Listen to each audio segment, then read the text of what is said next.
Hi everyone and welcome to In 15 with Rinchin, a show where top experts share their most expert advice in 15 minutes. My name is Rinchin and I'm going to be your host. Our guest for today is Kanchana Gupta.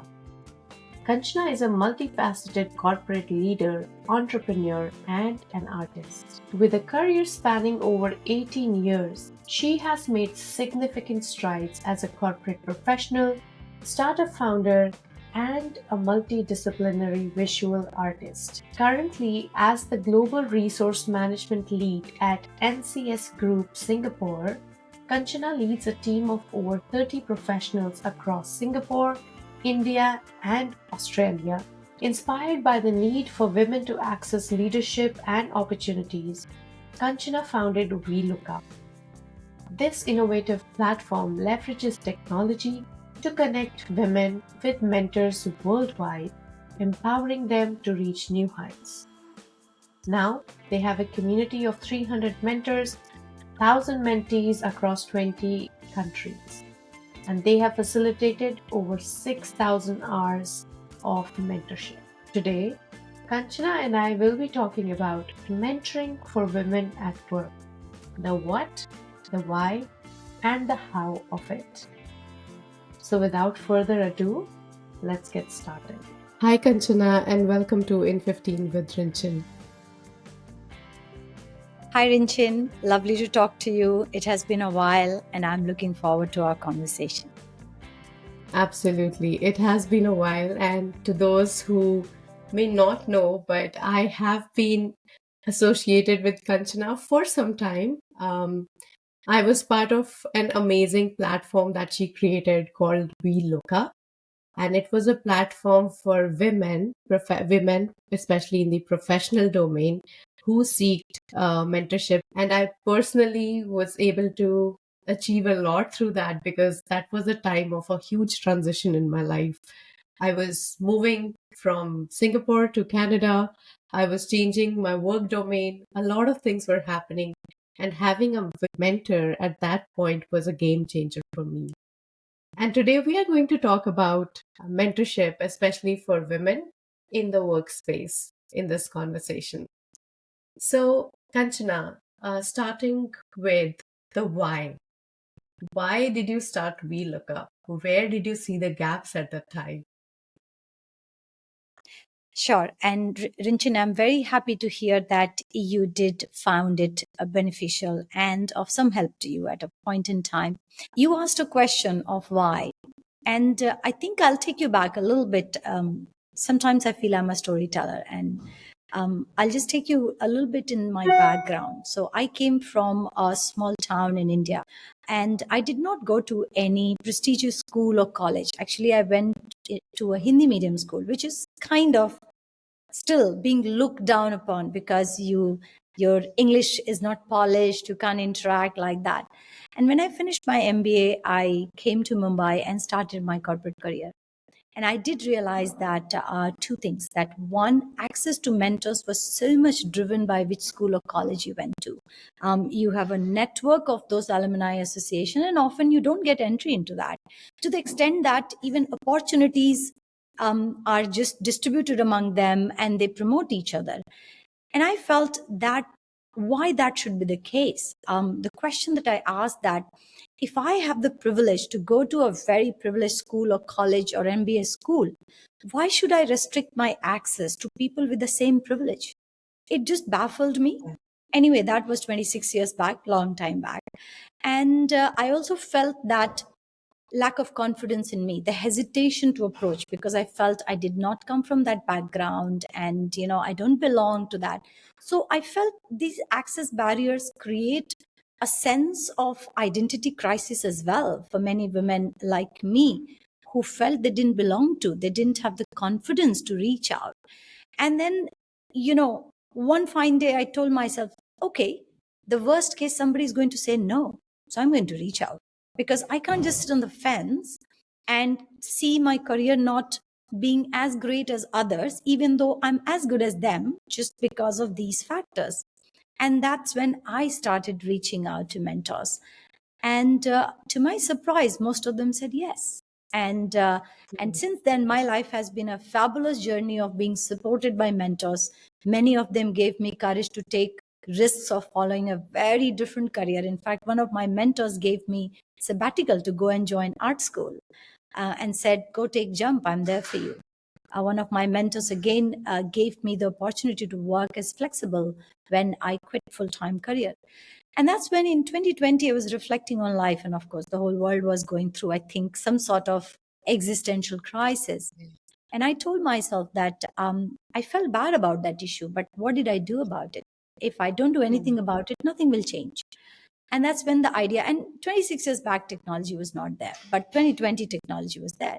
So I thought, okay, let's use technology to break this access barrier.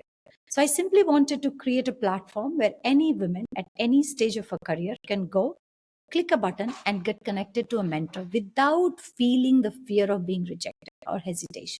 And that's how vLookUp was born. And soon we'll be celebrating our third birthday in 3 or 4 months' time.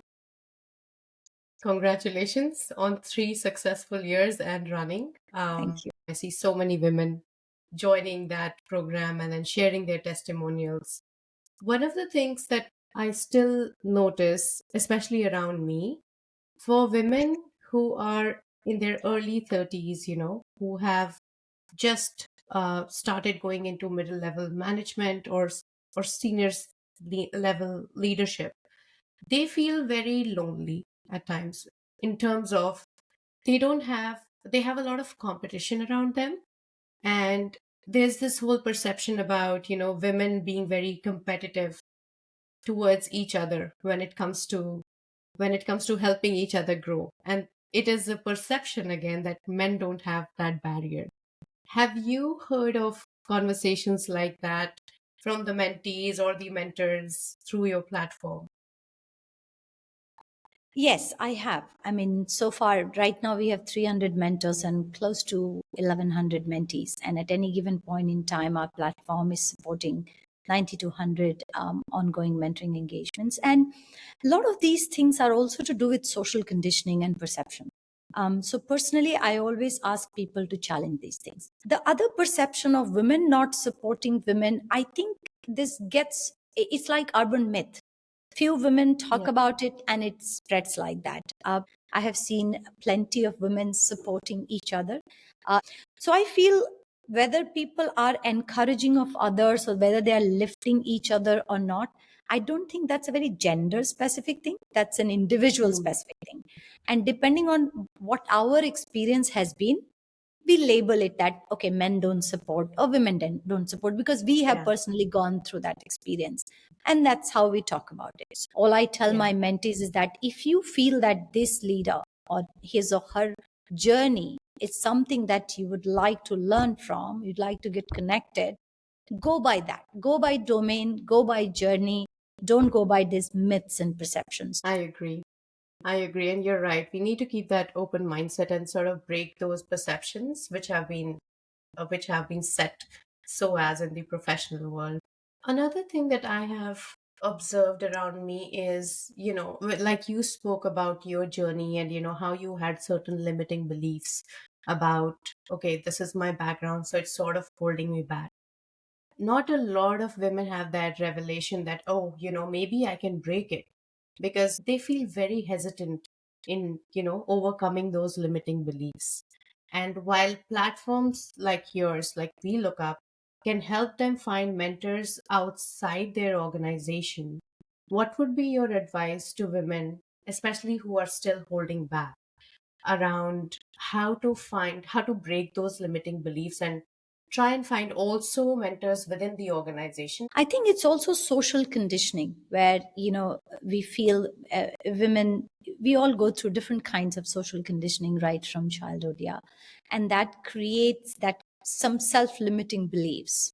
Often I talk to my mentees, and when I talk to them, I say, first thing, can you really take a cup of coffee, sit with yourself, and write what are your self limiting beliefs are? And often we are not conscious also about it, and it requires a self reflection to understand that some of these are self limiting beliefs that I need to break. So I always say that it requires an initiation from self first. And once you need a support, then you reach out. There are enough people and there are enough mentors out there who are happy to hold your hand and walk you through that. But the desire and that reflection and that initiation has to come from the self. My suggestion to most women, and when I talk to them, I always say that be honest with yourself and ask yourself, what is that you really think you can do, and what you feel that you believe because you've been told like that. I really like the point that you mentioned around self reflection. To have that sit down time with yourself can really help. And I've personally experienced that. Another thing that I experienced when I was seeking mentors was slightly different. Sometimes you have an opportunity in front of you, but you have to be prepared. So that's another piece of it that I feel sometimes women struggle with. They do have the drive, they do have that self reflection. But then when it comes to the opportunity, they almost miss it because the other person also needs to see that spark in you. So, what would be your suggestion for women to prepare when it comes to meeting your mentor for the first time? I always say that don't try to be a perfectionist. Yeah. The Yeah. your mentor doesn't expect you to know all the questions and answers. It's a journey. Do some basic preparation. So we do provide them some tips and tools and some basic questions. For example, why did you choose this mentor? It's an Mm, important question because um, it helps the mentor to understand that what have you seen in that mentor that has made you kind of to go for that mentor. So why few questions, basic preparation. Why did you choose this mentor? Have you done mentoring in the past, and what worked and what didn't work? And also a little bit vague idea of what you are seeking out of it. Don't have 100% idea of it. Then you are yeah. going in a very different mindset, and there's less open space. So I always say that actually don't prepare too much for your first or second meeting. First meeting Mhm. should be more about knowing each other. Just be open, just share your life journey, share anything that you want to see. Also, don't go always with that, oh, I have to get 5 things out of mentoring. Yeah. Sometimes it's not about that, it's also about just making another connection. The example I give is that, like when you're holding a kite, don't hold it too tight that it cut your hand, and don't be so loose Yeah. that you slip it off. Keep it in a way that you keep enough space for discussions to meander in directions that you have not prepared or thought. And sometimes those are the revealing moments in a mentoring engagement, or in a when you are talking to someone who has gone through a much more extensive life journey and corporate journey and professional journey in different directions. And don't try to think that you have to present yourself as a perfect mentee candidate. There's nothing called a perfect mentee. Take it like a flow of life. Mm, You may gain something, you may after 2 or 3 realize that perhaps not the right. Move on, it's fine. A lot of corporate yeah. mentorings actually don't work because we make it too cumbersome. Yeah. If people want to give and people want to receive, that whole process and technology and tool should be simple, should be enabling, and not giving them the burden, oh my God, I have to now write 100 checklists Yeah. before I go. So take it easy.